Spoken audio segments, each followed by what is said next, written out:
Avatar Korra from the Southern Water Tribe. Like I said in previous videos, I tend to draw Avatar stuff when I don't know what to draw for my chalk wall.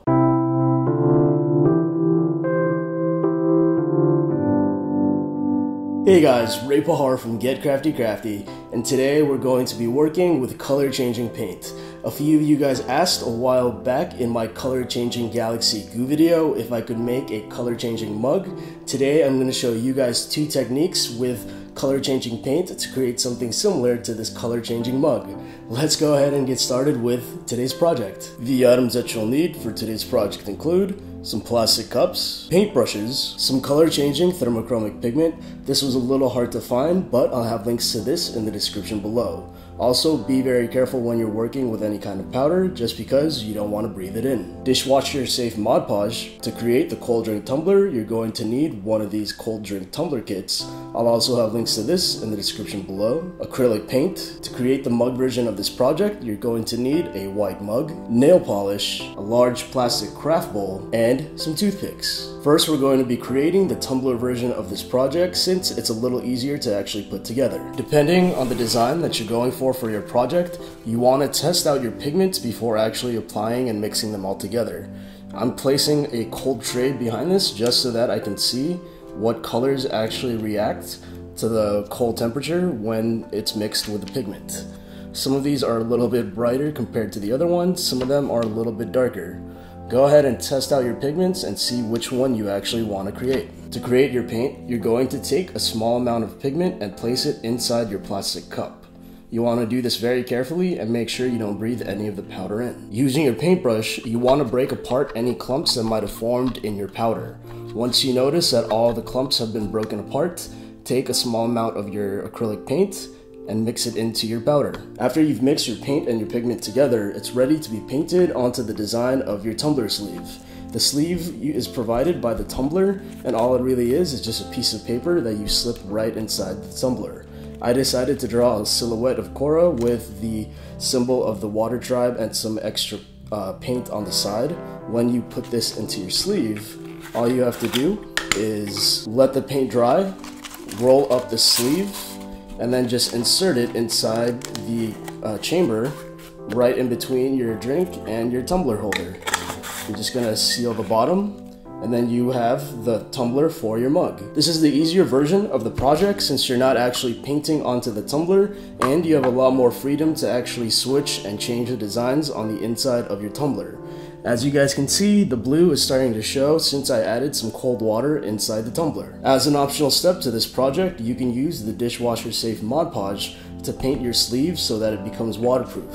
To create the mug version of this project, you can use the same technique and create different acrylic paints to paint directly onto your mug, or you can use the watercolor technique and combine your pigment with some nail polish to create the watercolor effect. To create your nail polish paint, you're going to take a small amount of your pigment, and like before, you want to break up any small clumps that might have formed into your powder. When you're combining your nail polish to your pigment, you want to use a generous amount of your nail polish just so that you have enough for your watercolor effect.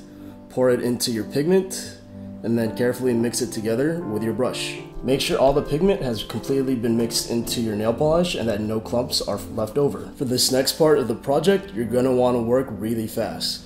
Carefully take your nail polish and you're going to lightly pour it on top of your water, which is in your large bowl, and then just make sure that everything is swirled around and spread out evenly. Once you have your nail polish into your bowl, you're going to then take a toothpick and just break off any of the large clumps that might have formed and create more swirls. Just mix it around, and then you're going to carefully take your mug and you're going to dip it into your water to capture all the swirls to create the watercolor effect.